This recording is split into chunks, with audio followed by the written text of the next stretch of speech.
తాకట్లో ఉన్న బంగారాన్ని విడిపించి ఆ రోజున మార్కెట్ ధర కట్టి మిగిలిన డబ్బును మీకు అందిస్తుంది కొమ్మూరి గోల్డ్.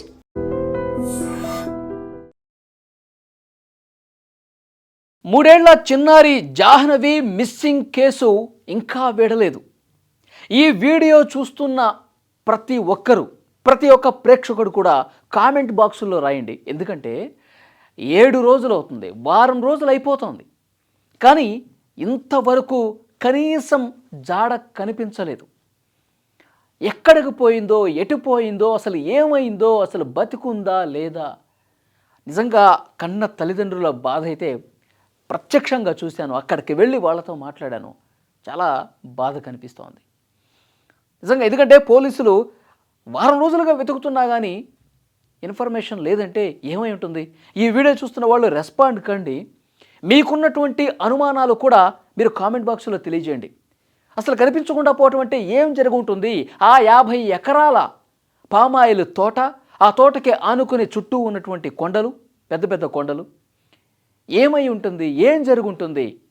మీ అనుమానాన్ని తప్పకుండా కామెంట్ బాక్స్లో తెలియచేయండి. ఎందుకంటే మీరు ఇస్తున్నటువంటి ఇన్ఫర్మేషన్ ఆధారంగా కూడా, మీరు వ్యక్తం చేస్తున్నటువంటి ఆ డౌట్స్ మీద కూడా పోలీసులు ఎంక్వైరీ చేయొచ్చు. ఎందుకంటే ప్రేక్షకులు కొన్ని సంవత్సరాలుగా ఎన్నో కేసులను చూసుంటారు. అసలు మిస్టరీగా మారినటువంటి కేసులు కూడా అబ్జర్వ్ చేస్తుంటారు కదా. మీకున్నటువంటి అనుమానం, మీ దగ్గర ఉన్నటువంటి సమాచారం ప్రకారం ఇన్వెస్టిగేట్ చేయొచ్చు, ఏదైనా క్లూ దొరకచ్చు కదా. అందుకే ప్రేక్షకులు ఇచ్చే ఇన్ఫర్మేషన్ కూడా చాలా వాల్యూతో కూడుకున్నటువంటి ఇన్ఫర్మేషన్. డెఫినెట్గా కామెంట్ బాక్స్లో తెలియజేయండి. ఇక్కడ వారం రోజుల నుంచి అండి అక్కడ నేను వెళ్ళాను. అక్కడ ఉన్నటువంటి ఆ పామాయిల్ తోట చుట్టూ కూడా తిరిగాను. ఏమీ అర్థం కావట్లా. కుక్క కూడా చనిపోయిందండి ఈరోజు. ఈ పాప పెంచుకున్నటువంటి ఎంతో అపురూపంగా, ఆప్యాయంగా, ఒక స్నేహితుల్లాగా పాపను ఆ పెంపుడు కుక్క ఉండేది. ఆ రోజు తప్పిపోయినప్పుడు కూడా ఆ పెంపుడు కుక్కే ఆ పాపతో పాటు ఉంది. పాప తప్పిపోయింది, పాప వెళ్ళిపోయిందటో, కుక్క 2 రోజుల తర్వాత వచ్చింది. మరి రోజు ఇంట్లో ఉండే ఆ కుక్క పాప లేనప్పుడే, పాప తప్పిపోయినప్పుడే 2 రోజులు ఎక్కడికి వెళ్ళిపోయింది? ఇది కూడా పోలీసులకి అర్థం కానటువంటి ప్రశ్న. 2 రోజుల తర్వాత ఆ కుక్క ఇంటికి వచ్చిన తర్వాత అరే పాప కూడా తిరిగి వస్తుంది అనుకున్నారు. వెంటనే పోలీసులు జీపీఎస్ ట్రాకర్ కూడా అమర్చారు. ఎందుకంటే మళ్ళీ పాప దగ్గరికి వెళ్ళిపోతే కనిపెట్టచ్చు కదని. కానీ ఆ జీపీఎస్ ట్రాకర్ కూడా ఎలాంటి ఉపయోగం తీసుకురాలేదు. ఎందుకంటే ఆ పాప ఉన్న ప్లేస్లోకి వెళ్ళలేదు కుక్క. పాప ఎక్కడుందో తెలియదు. ఈ కుక్క పిచ్చి పిచ్చిగా బిహేవ్ చేస్తుంది, గతానికి భిన్నంగా బిహేవ్ చేస్తుంది, అరుస్తుంది, కరుస్తుంది, అన్నం కూడా తినటం లేదు. వీళ్ళేమో ఇంజెక్షన్స్ ఇచ్చారు, డాక్టర్స్ని పిలిపించుకుని కాళ్ళ మీద ఇంజెక్షన్స్ ఇచ్చారు. మరి ఆ ఇంజెక్షన్స్ వల్ల అది వికటించిందా, లేకపోతే ఆహారం తినక కుక్క చనిపోయిందా, లేకపోతే అసలు ఏమీ తెలియక మతి భ్రమించిపోయి, లేదంటే పాపకు జరిగినటువంటి సంఘటన తలుచుకొని పాప కనిపించట్లేదు కదా అన్నట్టు ఆ బెంగతో ఏమైనా కుక్క చనిపోయిందా? ఏమీ అర్థం కావట్లా. ఈరోజు కుక్క చనిపోయేసరికి కుటుంబ సభ్యులు ఒక్కసారిగా షాక్ అయిపోయారు. ఎందుకనంటే ఉన్న ఒక్క క్లూ పోలీసులు, ఆ కుటుంబ సభ్యులు అందరూ కూడా పెట్టుకున్నటువంటి హోప్స్ ఆ పాపను ఎలాగైనా తీసుకొస్తుంది అన్నటువంటి భరోసా ఆ కుక్కే ఈరోజు లేకుండా పోయింది. పోలీసులు పెట్టుకున్నటువంటి ఆశలు కూడా ఆవిరైపోయాయి కదా. ఇప్పుడు నెక్స్ట్ ఏం చేయాలి? ఇన్వెస్టిగేషన్ ఏ విధంగా తీసుకుపోవాలి?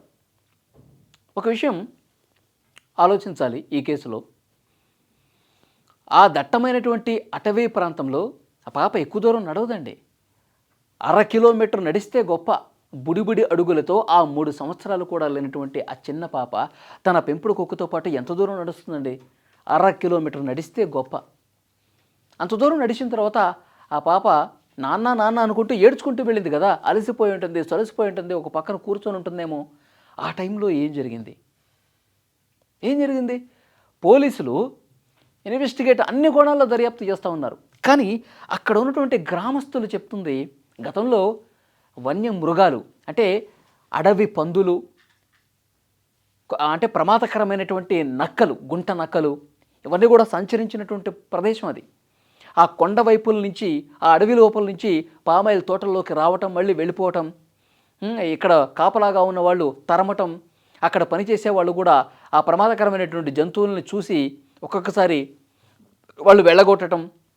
ఆ తర్వాత ఎందుకంటే పోలీసులు కూడా చెప్తున్నారు, పెద్దాపురం డీఎస్పీ గారు స్వయంగా మీడియాతో చెప్పారు, గుంటనక్కలు అలాగే అడవి పందులు వచ్చి ఇక్కడ వీళ్ళు పెంచుకుంటున్నటువంటి ఇక్కడ వర్కర్స్ కావచ్చు, ఆ కాపలాగా ఉన్నటువంటి ఈ పాప కుటుంబం వాళ్ళు పెంచుకుంటున్నటువంటి కోళ్ళు పుంజులు ఏవైతే ఉంటాయో వాటి మీద దాడి చేసి వాటిని చంపినటువంటి ఘటనలు కూడా ఉన్నాయంట.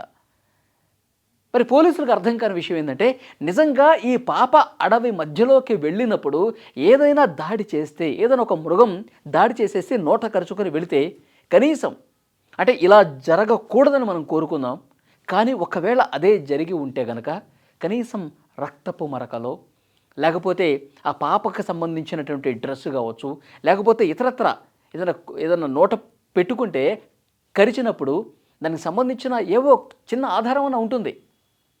200 మంది పోలీసులు మొత్తం జల్లెడ పట్టారండి. అలాంటి దాడి ఏదైనా జరుగుంటే కనీసం ఆనవాళ్ళు కనిపించేది కదా. సరే, ఆ ప్రమాదకరమైన జంతువు నోట పెట్టుకుని ఒక్కసారిగా పరిగెత్తుకుంటూ ఆ కండుల్లోకి వెళ్ళిపోయిందనుకోండి, కొండల దగ్గర కూడా వెతుకుతూ ఉన్నారు. కానీ కొండలు దాటేస్తే మాత్రం చెప్పలేం. ఇంకొంతమంది మాట్లాడుతూ ఉన్నారు అక్కడ ఉన్న వాళ్ళే, పెద్ద పెద్ద పాములు కూడా ఉంటాయండి. ఇది ఆ కొండ ప్రాంతంలో మొత్తం దట్టమైన అడవే, ఈ పామాయిల తోట లోపలికి అప్పుడప్పుడు కూడా పాములు కూడా వస్తుంటాయి కదా. పెద్ద పెద్ద పాములు, కొండ చిలువలు ఏమైనా ఇటువైపు వచ్చాయా అన్న అనుమానం కొంతమంది వ్యక్తం చేస్తున్నారు. కానీ ఆధారం లేదే, ఏమీ లేదే, ఏం కనిపించట్లేదే. సరే, ఆ కుటుంబ సభ్యులు ఎవరితో అన్నా గొడవలు ఉన్నాయంటే గతంలో జరిగిన గొడవలు, వాళ్ళని పిలవటం మాట్లాడటం చేశారు. మరి ఈ పాపని ఈ ప్రాంతం మొత్తం దాటించేశారా? ఈ పామాయిల తోట కానీ కొండ ప్రాంతం నుంచి పూర్తిగా ఊరి బయటకు తీసుకెళ్ళిపోయారా?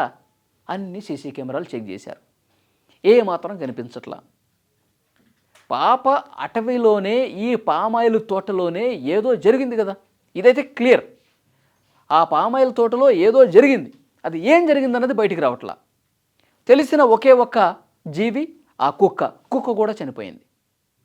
ఇప్పుడు ఎలా కనిపెట్టాలి? ఏం జరిగింది? ఇదొక మిస్టరీ, గతంలో ఎప్పుడూ చూడనటువంటి మిస్టరీ. తుని మండలం సిహెచ్ అగ్రహారం గ్రామంలో ఈ పామాయిల తోటలో ఈరోజు కనిపిస్తోంది. పోలీసులు ఇంకా ఒక కుక్కే కాదు, అన్ని కోణాల్లో దర్యాప్తు చేస్తున్నారు, అందరినీ విచారిస్తున్నారు. నిజంగా ఎవరైనా సరే ఏమైనా ఒక చిన్న పిల్లను ఏమైనా చేస్తే మాకు లాభం జరుగుతుంది అనుకున్న వాళ్ళు ఎవరైనా ఉన్నారా? అంటే కొంతమంది నేను కామెంట్స్లో చూశానండి, ఇవన్నీ కూడా పోలీసులు చెప్పిందో లేకపోతే నేను చెప్తున్నటువంటి అనుమానాలు కాదు. కొంతమంది కామెంట్స్ బాక్సుల్లో అరే ఇలా అయ్యి ఉంటుందేమో, అలా అయ్యి ఉంటుందేమో అని చెప్పి మాట్లాడుతూ ఉంటారు కదా. సో దాంట్లో కొంతమంది వ్యక్తం చేసింది ఏంటంటే, ఏమైనా పాపను బలిచ్చేనటువంటి ఘటనలు గతంలో మనం చూసాం కదా. చిన్న చిన్న పిల్లల్ని తీసుకుపోయి బలిస్తారు కదా, ఏదో గుప్త నిధుల కోసమో ఇంకొకటి కోసమో. ఇలాంటి బ్యాచ్ కూడా, ఇలాంటి క్రూరులు మృగాలు ఉన్నాయి కదా. సరే, వాళ్ళ అనుమానాలు వాళ్ళకు ఉన్నాయి, కానీ అట్లా జరిగిన దానికి ఏదో ఒక క్లూ. ఇప్పుడు తప్పు చేసిన వాడు ఎవడైనా నిజంగా మనుషులే దీనికి కారణం అనుకుంటే ఏదో ఒక చిన్న క్లూ ఉంటుందండి, ఏదో ఒకటి దొరుకుతుంది. దాదాపు 7 రోజులు అయిపోయిన తర్వాత కూడా దొరకలేదంటే ఏం జరిగింది? సో ఈ నిజం ఎప్పుడొకప్పుడు బయటపడక మానదు. నిజంగా కొంతమంది కామెంట్లు వేస్తున్నారు, కుటుంబ సభ్యులు ఇంటి దొంగను ఈశ్వరుడైనా పట్టలేడు అంటారు కదా.